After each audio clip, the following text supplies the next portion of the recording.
Uno de los pilares es la seguridad alimentaria. Requiere una producción sostenible y nutritiva desde la agricultura familiar para disminuir la dependencia de la importación. Consideramos que en esta coyuntura, en esta circunstancia en la que nos encontramos, hay alza de precios, por ejemplo, trigo. Requerimos que nuestros pequeños agricultores puedan primero ampliar la frontera agrícola de la producción de trigo. Lamentablemente, ya desde hace décadas se ha reducido la producción del trigo en nuestro país. Y somos conscientes de que este grano se sacan muchos derivados. Y eso hay que hacernos una autocrítica en qué momento nuestros agricultores han dejado de producir, por ejemplo, este grano que es el trigo. Es importante seguir fortaleciendo, potenciando de que nuestros agricultores puedan volver a producir.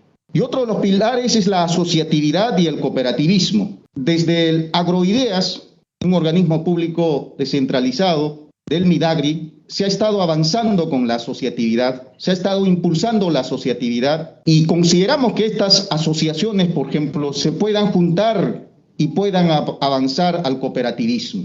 En estos 25 días o más, ya por llegar a 30 días de gestión, se han aprobado normas importantes como la ley que perfecciona el cooperativismo agrario, que incluye también a la actividad ganadera, forestal. Se ha aprobado la ley de industrialización del agro, que también es uno de los pilares de esta segunda reforma agraria. Y el objetivo de la asociatividad y el cooperativismo es incrementar la producción, productividad e inserción exitosa al mercado. Otro de los pilares que tenemos es la infraestructura hidráulica. Ahí tenemos que garantizar la seguridad hídrica, que eso es fundamental. Se tiene que continuar con las obras de infraestructura, de riego, asimismo también con la siembra y cosecha de agua, con microreservorios y tecnificación del riego. Ya se ha destinado el presupuesto para siembra y cosecha de agua, sobre todo en la zona andina. Pero también se tiene que avanzar con los proyectos, con las obras, con la infraestructura de riego en la franja costera. Eso es fundamental. Otro de los pilares es la CECIGRA Agro. Se ha escuchado en estos últimos meses de movilizar al agricultor, al campesino. Eso muchas de las personas lo tomaron a mal porque nosotros con señalar que vamos a movilizar al agricultor, al campesino, al productor, ¿no? Implica que nosotros tenemos que brindar la asistencia técnica y consideramos que nuestros estudiantes de los últimos semestres, antes de graduarse o antes de egresar o sacar su bachillerato, puedan hacer sus prácticas en las cooperativas agrarias, en las asociaciones de productores, en las comunidades campesinas, en las comunidades nativas, en las empresas, y que pueden compartir su conocimiento. Obviamente, previa capacitación, y ahí tenemos instituciones importantes como INIA, como SENASA, CERFOR, donde seguramente van a capacitarse para ellos puedan también ir a las comunidades campesinas y al mismo tiempo también puedan ellos aprender de los conocimientos ancestrales. Consideramos que es importante la asistencia técnica. En más de una ocasión le decimos, el campesino en la sierra no recibe asistencia técnica porque es lamentable. El campesino en la sierra sigue produciendo de manera primitiva, con sus chaquitaclias, en muchos de los lugares. Y eso hay que darle una mirada, sobre todo a la agricultura familiar. Otro de los pilares es la industrialización rural. Y consideramos que ese es el tema central de la segunda reforma agraria, la industrialización, trasladar la tecnología al campo, darle el valor agregado a su producto. Por ejemplo, en el producto de maíz, darle de simplemente empaquetarlo o de lavarlo.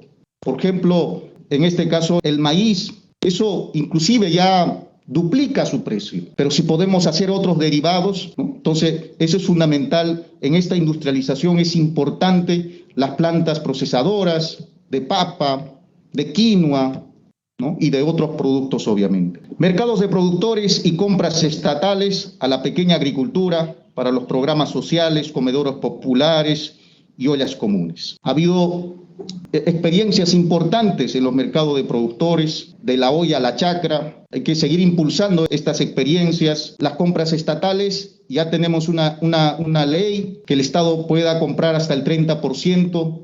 Esto juntamente con los congresistas hay que encaminarlo, que también Ministerio de Desarrollo e Inclusión Social puedan comprar a los pequeños agricultores, a la agricultura familiar, y hay también el apoyo de DIGESA con las certificaciones, de SENASA también con la inocuidad. Otro de los puntos es el repoblamiento ganadero, y eso implica mejora de pastos, mejoramiento genético y construcción de cobertizos. Es importante el mejoramiento genético, ahí tiene que haber un trabajo en conjunto con Agrorural principalmente, obviamente acá SENASA y NIA también tienen que estar, y es otro de los puntos centrales de este gobierno y de esta gestión, el repoblamiento ganadero. Y como penúltimo, la articulación intergubernamental e intersectorial en el territorio. Consideramos que es fundamental, importante, trabajar los 3 niveles de gobierno, gobiernos locales, regionales y nacionales. Y cuando nosotros, haciendo una dirección aquí, cuando nos reunimos con los gobiernos regionales,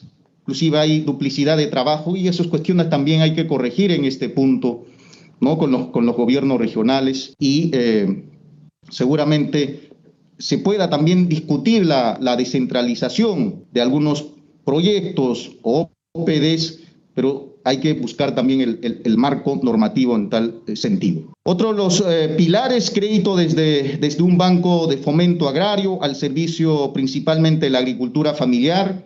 Yo creo que para emprender cualquier negocio necesitamos siempre el capital, el crédito para partir. Muchos de nuestros agricultores ni siquiera califican para ser sujeto de crédito. Y ahí tenemos que ser conscientes también y sincerar la información, transparentar la información que muchos de nosotros ya conocemos.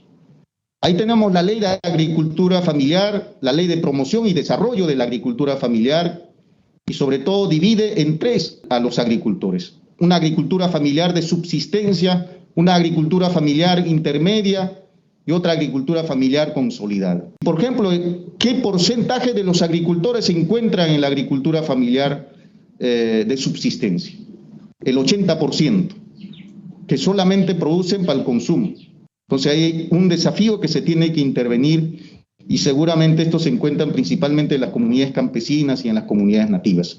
No olvidemos que nosotros en nuestro país tenemos más de 7.000 comunidades campesinas. Los comuneros empadronados superan los 500 comuneros, 700 comuneros, 1.000 comuneros, y tenemos más de 3.000 comunidades nativas, que son seguramente los pueblos andinos, los pueblos amazónicos, los pueblos originarios, los pueblos indígenas. Es importante también darle mirada a las comunidades campesinas, a las comunidades nativas.